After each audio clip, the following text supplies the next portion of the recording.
The Commission on Elections has issued voter guidelines for this year's national elections.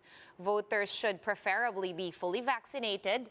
Otherwise, they would need to present negative swab test results before they can vote. The Philippine economy grew more than expected in 2021, fueled by revenge spending during the holidays. Economic managers now expect growth to return to pre-pandemic level this year. The Philippine Olympic Committee stands by its decision to formally declare PATAFA Chief Philip Huico as persona non grata. The POC says they follow due process in coming up with a resolution against Huico.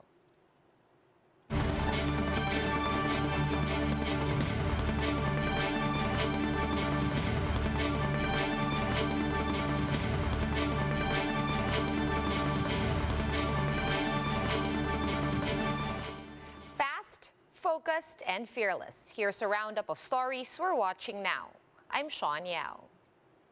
The OCTA Research Group says a downgrade to Alert Level 2 in Metro Manila is possible sometime next month. OCTA fellow Guido David told 1PH that the NCR could be under a low-risk classification for COVID-19 in the next 2 weeks.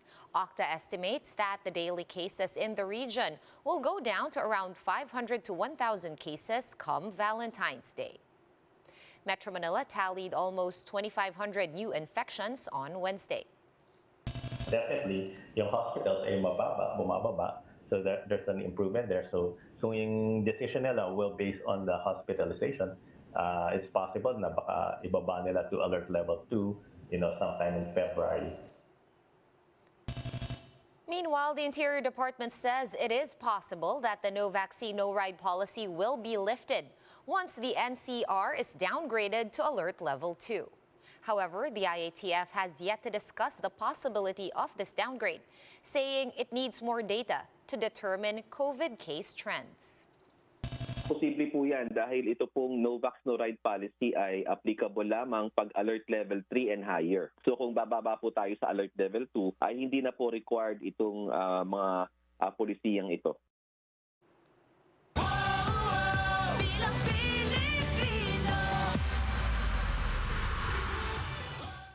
The Comelec has issued protocols for voting amid the COVID-19 pandemic, as well as guidelines for debates. Jen Kalimon with the report.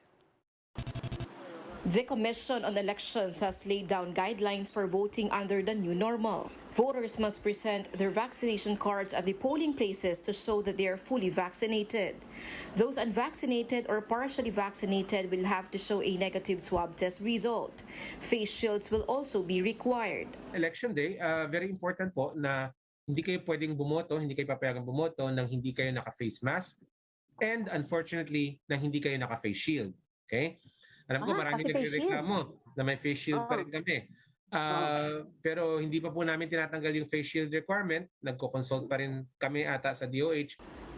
Voters will also be undergoing health screenings. If they show any symptoms of COVID-19, they will be placed in an isolated polling place where they will be able to vote.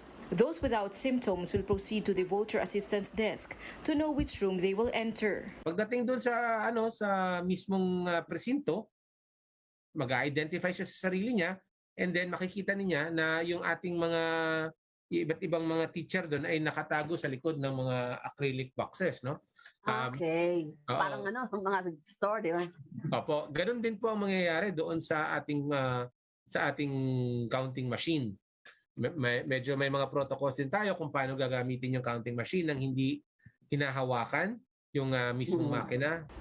Ballpens and markers will be sanitized every after use.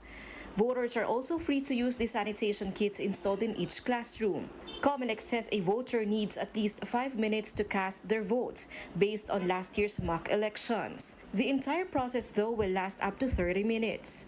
The number of poll watchers inside the precincts will also be limited to ensure physical distancing.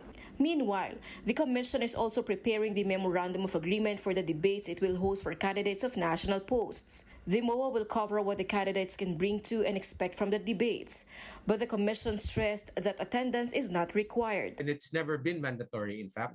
But in our history, sa experience natin, nakikita natin na kapag Comelec ang nag-organize, 100% attendance po naman. No? Maliban na lang kung merong legitimate na health concerns, no, na nakita natin in the past. But other than that, the compliance of the candidates have been very good. The candidate refuses to attend.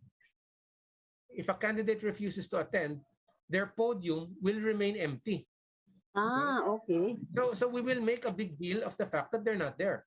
Reporting for News 5, Jen Calimon, We Are One News.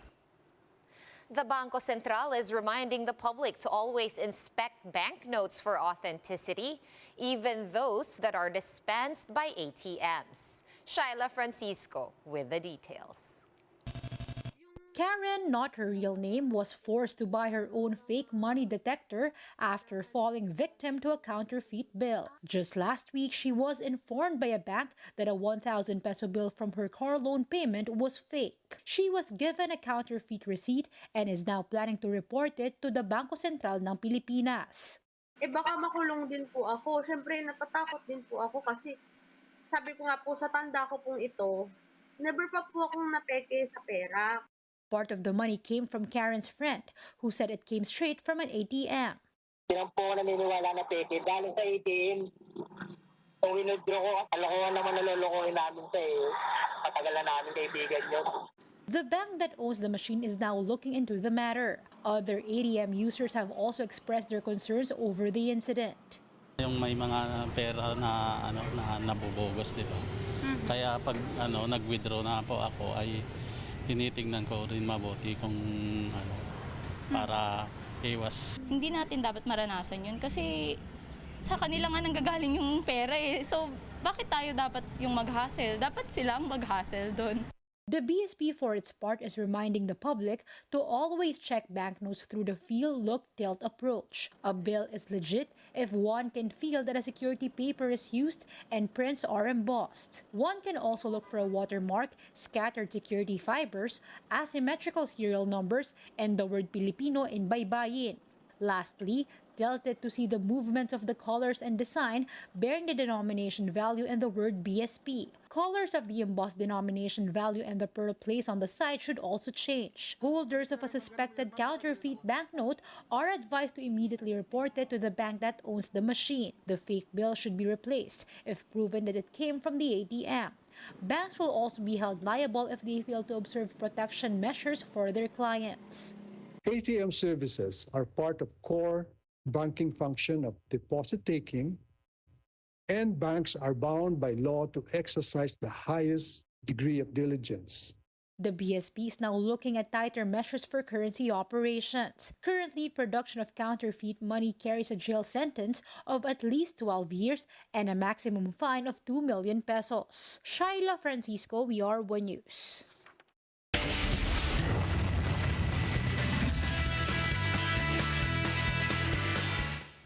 The Philippine Olympic Committee says that the move to declare PATAFA President Philip L. Huico as persona non grata went through due process.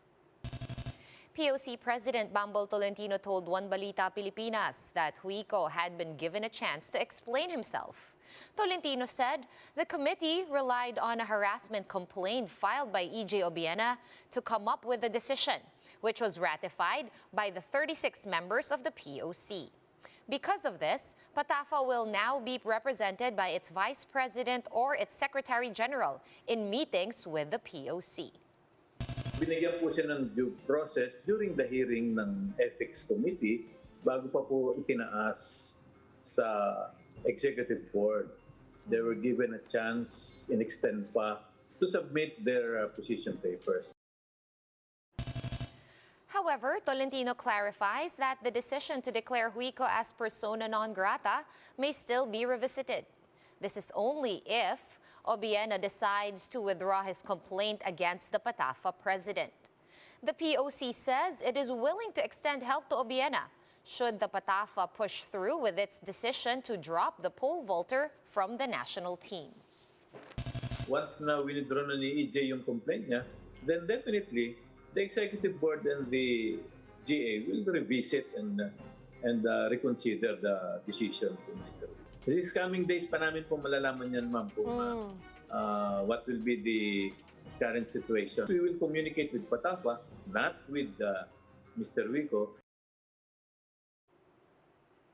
Here's a quick look at today's other top stories.